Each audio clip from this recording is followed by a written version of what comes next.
proportions. We're going to do problem number 8. Now remember, a proportion just means that this fraction is equal to that fraction. And the way we do this is we have to solve for m. So we're trying to figure out what this one should be. To make sure that it's proportional, we cross multiply.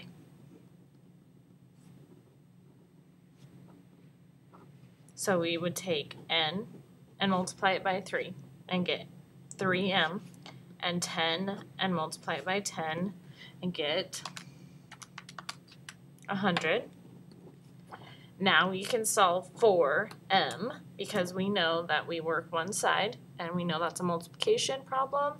So we divide by 3 on one side to leave us with m, and we have to do it the same to this side.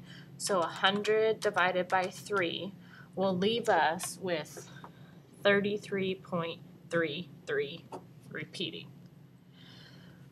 So m is it equal to 33.33? Again, we put it in here. So we would put 33.33 over 10 is equal to 10 over 3. If that is true, we can take 10 times 10 and see that it's 100, and 33.33 times 3 and see that we come out with 99.99. And if we rounded that, we would get 100. So it's close enough that we call it proportional, and we know that m is equal to 33.33.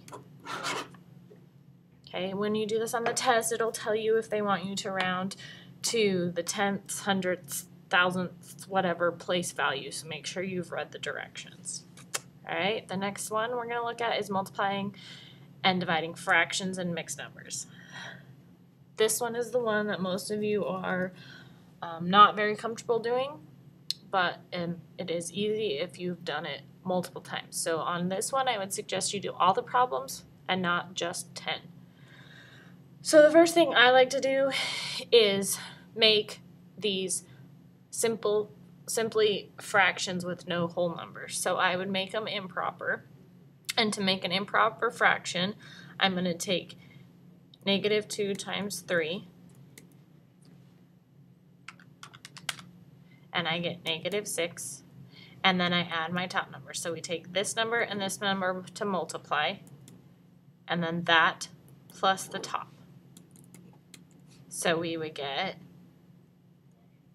-4 over 3. Actually, take the pluses out, sorry. You would take the negatives out. It would be 8 over 3. And then you add back in the negative, because it's a negative number.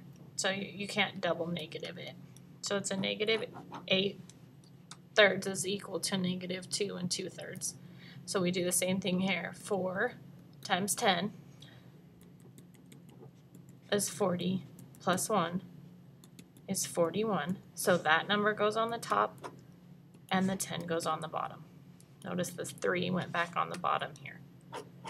So now we can multiply. And to multiply, we just go straight across. 8 times 41,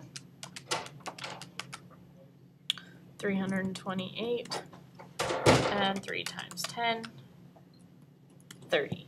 Now we have to remember that negatives and positive rule.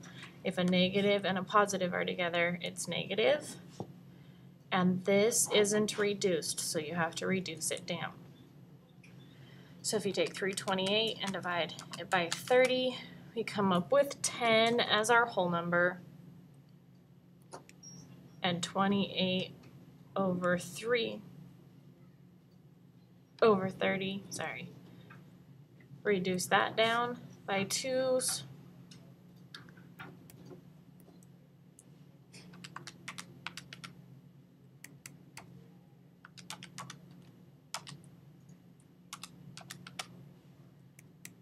And your answer would be 10 and 14/15.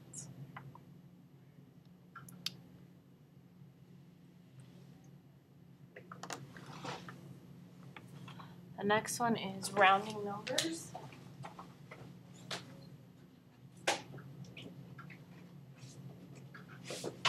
We're going to do problem number 2.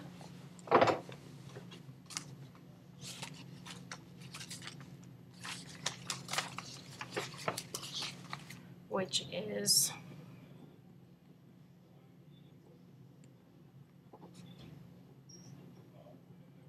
and they're asking us to round to that place. So we know that any number in front of it's probably going to stay the same, but not necessarily. So we can put 25, and we know that this is the number, and everything else is going to go zeros behind it. Now, the number behind this one is a 5. So do we go up or stay the same? With a 5, we go up. If it was a 4, we'd stay the same. So that means this number goes up. What's the next number after 9? It would be 10, which would make this a 0, and we'd have to add a 1 there. So our answer is 26.